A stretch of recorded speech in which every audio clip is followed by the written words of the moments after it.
Shalom, perkenalkan, nama saya Naomi Hukmatul Hutapea, Prodi Pendidikan Agama Kristen dari Grup D dengan NIM 2001011121 dengan mata kuliah Kepemimpinan Sekolah atau Guru Kelas. Akan menjelaskan tentang kepemimpinan sekolah. Kepemimpinan atau kegiatan memimpin merupakan usaha yang dilakukan oleh seseorang dengan segenap kemampuan yang dimilikinya untuk mempengaruhi, mendorong, membimbing, mengarahkan, dan menggerakkan orang-orang lain agar mereka mau bekerja dengan penuh semangat dan kepercayaan dalam mencapai tujuan bersama. Dalam hubungannya dengan misi pendidikan, kepemimpinan bisa diartikan sebagai usaha kepala sekolah dalam mempengaruhi, mendorong, membimbing, mengarahkan, dan menggerakkan staf sekolah agar dapat bekerja secara efektif dalam rangka mencapai tujuan pendidikan dan pengajaran yang telah ditetapkan. A. Kepala sekolah. Kepala sekolah merupakan jabatan karir yang diperoleh oleh seseorang setelah sekian lama menjabat sebagai guru. Seseorang diangkat dan dipercaya menduduki jabatan kepala sekolah dan harus memenuhi kriteria-kriteria yang disyaratkan untuk jabatan yang dimaksud. Kepala sekolah. Kepala sekolah yang efektif harus mempunyai karakteristik sebagai berikut, yaitu mempunyai jiwa kepemimpinan dan mampu memimpin sekolah, memiliki kemampuan untuk memecahkan masalah, mempunyai keterampilan sosial, profesional, dan kompeten dalam bidang tugasnya. B. Fungsi kepemimpinan pendidikan.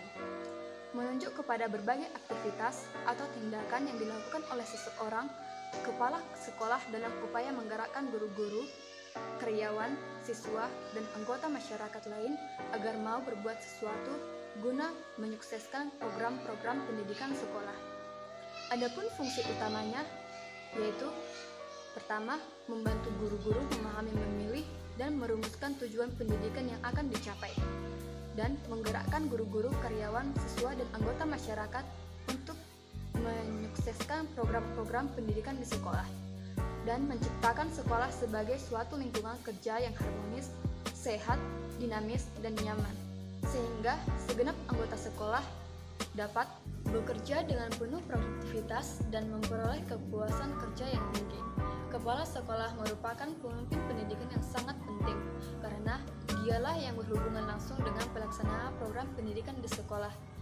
Dapat dilaksanakan atau tidaknya suatu program pendidikan dan tercapai tidaknya tujuan pendidikan sangat bergantung pada kecakapan dan kebijaksanaan kepala sekolah sebagai pemimpin pendidikan.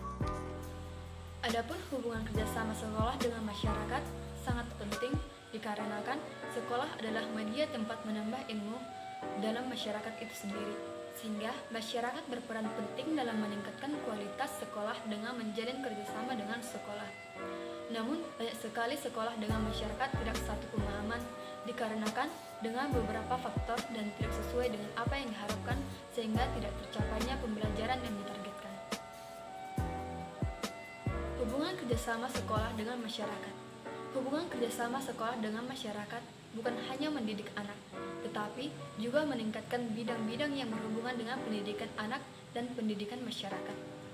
Hubungan sekolah dengan masyarakat dibagi menjadi 3 jenis hubungan, yaitu hubungan edukatif, yaitu hubungan kerjasama dalam hal mendidik murid antara guru di sekolah dengan orang tua di rumah agar tidak terjadi prinsip yang mengakibatkan keraguan, pendirian, dan sikap pada diri peserta didik.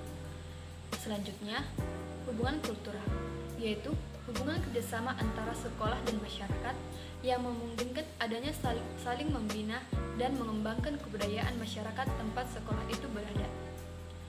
Yang berikutnya, hubungan institusional, yaitu hubungan kerjasama antara sekolah dengan lembaga-lembaga instansi resmi lain, baik swasta maupun pemerintah. Meningkatkan kualitas kepemimpinan kepala sekolah, yaitu mempunyai beberapa faktor yang mempengaruhi, yaitu terdapat beberapa faktor yang mempengaruhi perilaku pemimpin, seperti keahlian dan pengetahuan yang dimiliki, jenis pekerjaan atau lembaga yang dipimpin, sifat kepribadian dan kepribadian pengikutnya, serta sanksi yang ada di tangan seorang pemimpin.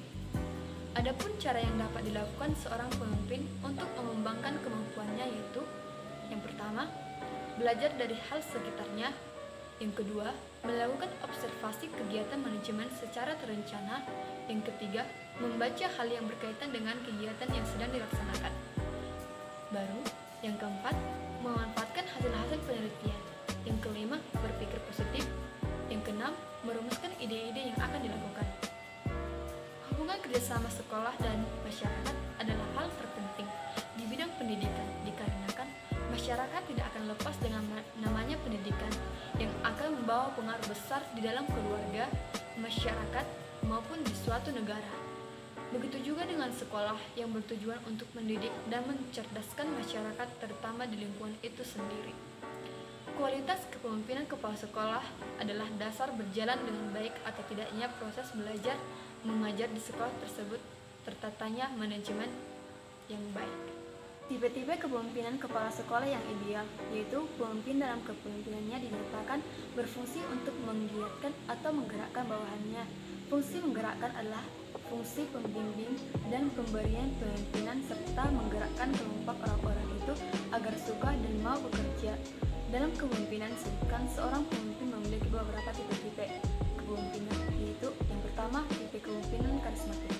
Tipe kepemimpinan karismatik memiliki kekuatan energi, daya tarik, dan pembawaan yang luar biasa untuk mempengaruhi orang lain sehingga ia mempunyai pengikut yang sangat besar jumlahnya dan pengawal yang bisa dipercaya. Kepemimpinan karismatik dianggap memiliki kekuatan gaib atau supernatural power dan kemampuan-kemampuan yang supernatural yang diperolehnya sebagai karunia yang maha kuasa. Kepemimpinan yang karismatik memiliki inspirasi, keberanian, dan keyakinan teguh pada pendirian sendiri.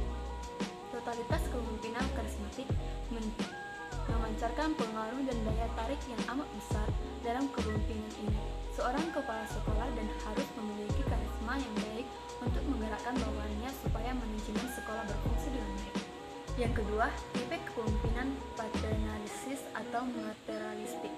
Kepemimpinan paternalistik lebih didefinisikan dengan kepemimpinan yang kebapaan dengan sifat-sifat sebagai berikut, yaitu yang pertama, mereka menganggap bawahannya sebagai manusia yang tidak atau belum dewasa atau anak-anak yang sendiri yang diperlu dikembangkan. Yang kedua, mereka bersikap selalu melindungi. Yang ketiga, mereka jarang memberikan kesempatan kepada bawahannya untuk mengambil keputusan sendiri. Tiga, tipe kepemimpinan militeristik, yaitu tipe kepemimpinan militeristik ini sangat mirip dengan tipe kepemimpinan otoriter. Adapun sifat-sifat dari tipe kepemimpinan militeristik adalah yang pertama, lebih banyak menggunakan sistem atau perintah komando, keras dan sangat otoriter, kaku dan seringkali kurang bijaksana. Yang kedua, menghendaki kepatuhan mutlak dari bawahan. Yang ketiga, sangat menyenangi formalitas, upacara-upacara ritual, dan tanda-tanda kebesaran yang berlebihan.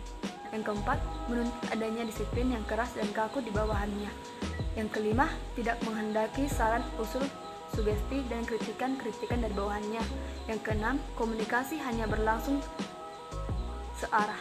Jadi, dalam kepemimpinan militeristik, seorang kepala sekolah menggerakkan bawahannya secara perintah atau komando dan otoriter yang harus dituruti oleh bawahannya. Yang keempat, tipe kepemimpinan otoratis, yaitu kepemimpinan otoratis memiliki ciri-ciri antara lain. Yang pertama, mendasarkan diri pada kekuasaan dan paksaan mutlak yang harus dipatuhi. Yang kedua, memimpinnya selalu berperan sebagai pemain tunggal. Yang ketiga, berambisi untuk menjadi situasi. Yang keempat, setiap perintah dan kebijaksanaan selalu ditetapkan sendiri. Yang kelima, bawahannya tidak pernah diberi informasi yang mendetail tentang rencana dan tindakan yang akan dilakukan.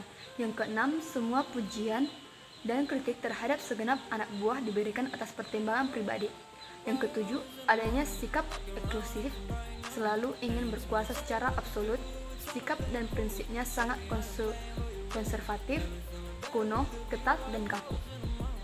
Selanjutnya, pemimpin ini akan bersikap baik pada bawahannya apabila mereka patuh. Yang kelima, tipe kepemimpinan populistis, yaitu kepemimpinan berpegang teguh pada nilai-nilai masyarakat yang tradisional, tidak mempercayai dukungan kekuasaan serta bantuan hutang luar negeri. Kepemimpinan jenis ini mengutamakan penghidupan kembali sikap atau nasionalisme. Sekian penjelasan saya tentang kepemimpinan sekolah dan pengertian dari kepala sekolah dan kaitan kepala sekolah ataupun sekolah dengan masyarakat dan tipe-tipe kepemimpinan kepala sekolah. Shalom.